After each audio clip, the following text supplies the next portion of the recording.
All right. I think we spent enough time on this, but let's move on to the next big series of trades that revolved around, for the most part, one team. So the three-team trade involving Westbrook, D'Angelo Russell, Mike Conley, Malik Beasley, and Vanderbilt. Okay, so the Lakers get D'Lo, Beasley, and Vanderbilt.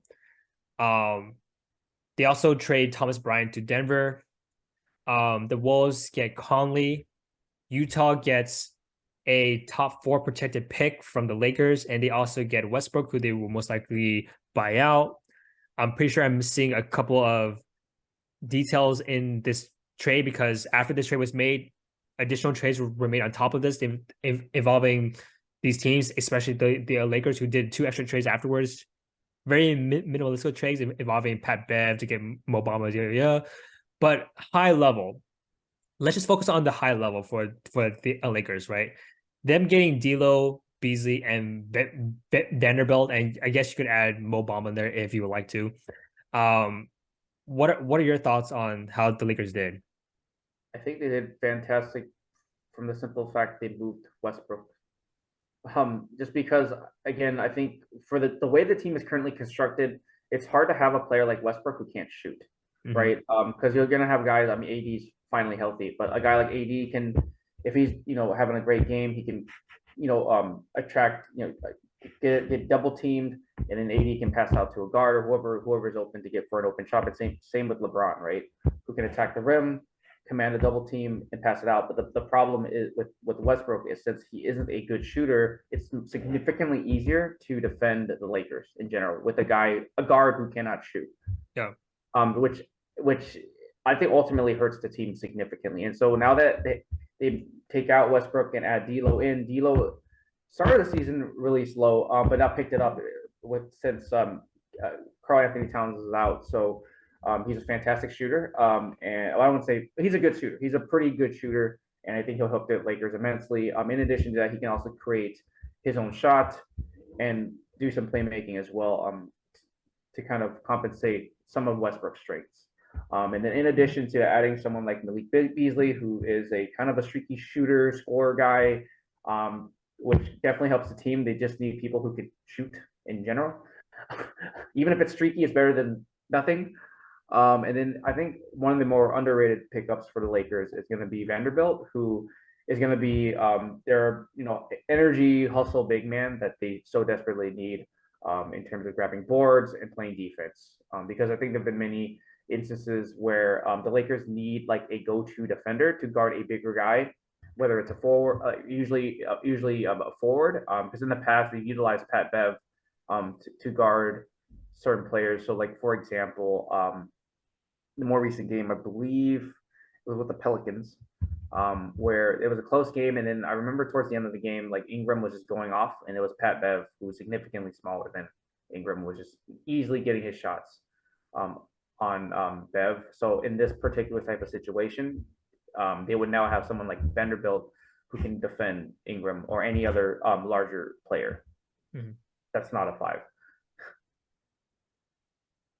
Yeah. So in terms of offense, this trade significantly improves their offense. Especially, okay, so just for full context, the Lakers are tied with the Spurs, tied with Spurs last place with 3 points made, and they're bottom 5 in 3-point percentage. Getting D'Lo and Beasley, especially Beasley, who just shoots 8 or 9 threes a game, right?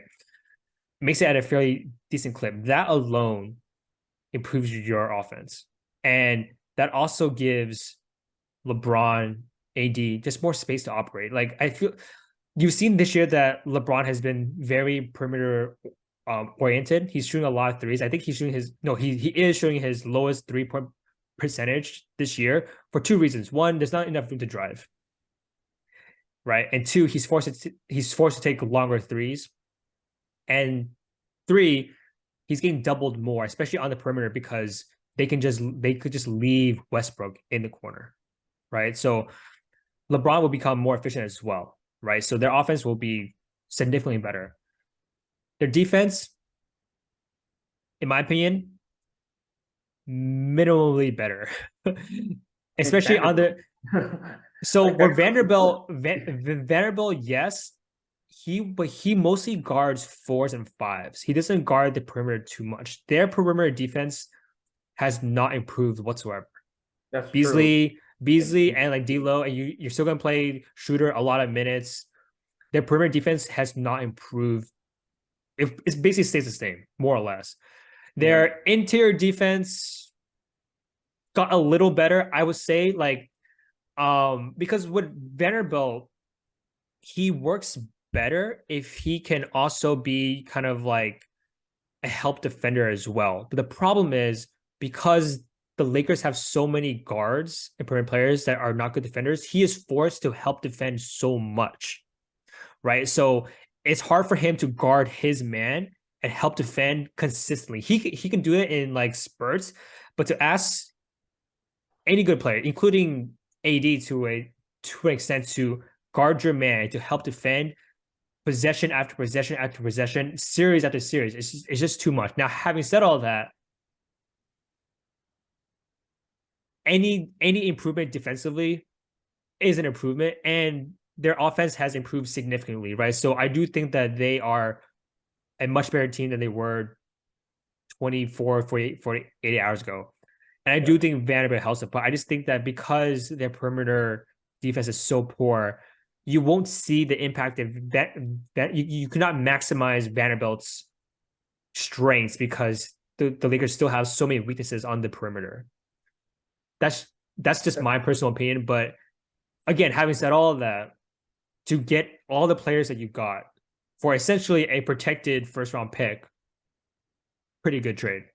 And I haven't said the Lakers done a pretty good trade in a few years now. So Right. I think you also forgot to mention with Mo Bamba. So essentially, they wanted to improve their interior defense in general. That's why I think that's why they wanted to move Thomas Bryant, which I was initially surprised because I was like, wait, he's been pretty solid for them, but you also realize he's not the best defender. He's also not the best rebounder. Neither is Mo Bamba, but Mo Bamba is at the very least a good shot blocker when he's on the court. That I'm not sure how they're going to utilize him if they play him. Um, but if they do, they also improve their interior defense. So I know from the perimeter point of view, they're still not great defensively, but they're also banking that their offense is going to be amazing as well. So that's kind of their hope is shore up the interior to the best of their ability, and they kind of hope that your perimeter players can score more than the other team. I don't think Mo Bamba is going to do much for them. But having said that, if he does anything close to what he did last season for Orlando, then you're right. It does make up for losing Thomas Bryant. And then, in addition to that, what I also wanted to mention was that the team also got much younger. Yeah, very true. It's a huge, in my opinion, because it's like this team is led by a ton of vets. Like last year, right? It was pretty much they had the 2010 All Star team on the roster, and it didn't quite work out so well. So they've traded a lot of veterans for more younger players, right? Like Pat Bev's a vet, Mo Bamba's a much younger player. Though Thomas Bryant's still pretty young, so that's kind of interesting. But I mean, I guess they're just a short defense.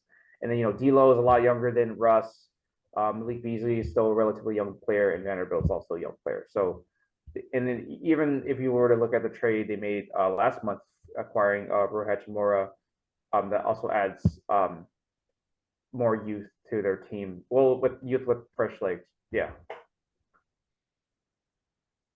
Yeah, totally agree there. Yeah, I didn't even think about their like age. Um, but yeah, so let's. I mean, we have so much to like get to, but let's continue on to the second aspect of this trade. So Minnesota gets Conley. What are your Um, thoughts on that? I mean, I think objectively he's a better fit than D'Lo. For the way that they play, I think having a traditional point guard would benefit Anthony Edwards significantly, as well as Cat and Rudy Gobert, just because I mean, first of all, yeah, yeah, because Conley and Rudy have played in Utah. So whenever he comes back, and then I think the offense will improve significantly. I would think, depending on how well Conley. I know Conley hasn't had a good season so far, but I think he'll have an impact. But again, this doesn't really move the needle for the Wolves, in my opinion. I think this is more of a deal to perhaps improve Edwards specifically. But even with his chemistry with Gobert and whenever Cat comes back, like I don't know if this makes them a true contender. Yeah. So I think the one thing that this trade does, it just adds like, relatively speaking, and I mean this like figuratively, you basically add an adult into the room. Before this trade, there's no one over 30 in the Wolves locker room. The only two 30-year-olds were Gobert, who notoriously doesn't have good relationships with a lot of teammates, and Austin Rivers, who just got into a fight on the court with Mo Bamba, who's also a journeyman, right? So you add a seasoned vet who knows how to play with Gobert, because he's played with Gobert, and knows when and how to give the ball to ball dominant players like Edwards, right? He's not going to hold the ball and dribble it 10, 15 times like Russell did, right? Because Conley has experience not only knowing how to play off of stars recently, like Donovan Mitchell, but also in his early years playing off of Gasol, Zach Randolph, Rudy Gay as well, right? So he knows how to run an offense and get the ball into certain players' hands when they need to score. So I do think it will help them locker room wise and a bit on the offensive side. And to your point, help Edwards improve as well. In the grand scheme of things, it's hard for me to imagine them moving that much higher, just because from a talent point of view, you don't really move the needle too much. And if this is Conley, like 5 years ago, then I would say this would help them significantly, right? But Conley at 35, I think it will help improve the team to be more stable, because if you watch the Wolves against the Wolves against the Grizzlies last playoff series, that was probably the most messiest series I've ever seen. Just turnovers left and right, wild shot making. I think it was 3 20-point leads like blown by the Timberwolves, right? 3, if I'm not mistaken. I won 2 games, but yeah. Yeah. So in terms of knowing how to run a team, knowing when to take good shots, knowing when to take a goddamn timeout, right?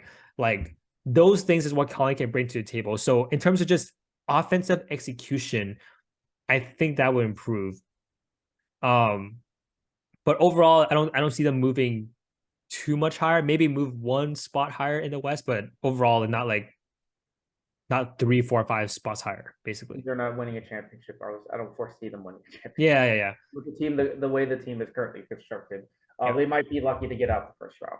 It's basically if they make the playoffs. Yeah. Okay. And then moving on, the Jazz get Westbrook, who they're probably gonna buy out. They also get the protected first round pick. It's top 4 protected, but the Jazz now has, I believe it was how many first round picks do we have in the next 7 years? I believe it was 19.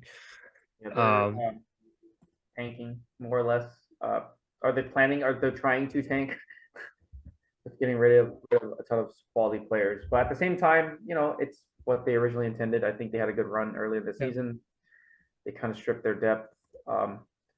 So I mean, they still have Laura Marketing, Jordan Clarkson still on the roster, but So they have 15 first round picks next 7 years. If you include swaps, it's 18. If you include second round picks, I can't count. There's just way too many.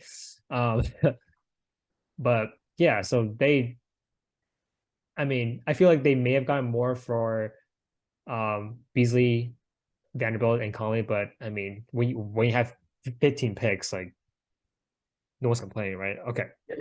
Exactly. Like I think they did a good job considering what their plan was. Yeah.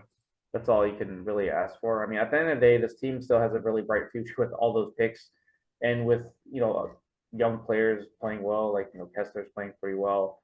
Arkiden's still a young player, and Colin Sexton playing fairly well for them as well. Yeah. Still a young player, so Yeah, they have their 4 and their 5 of the future.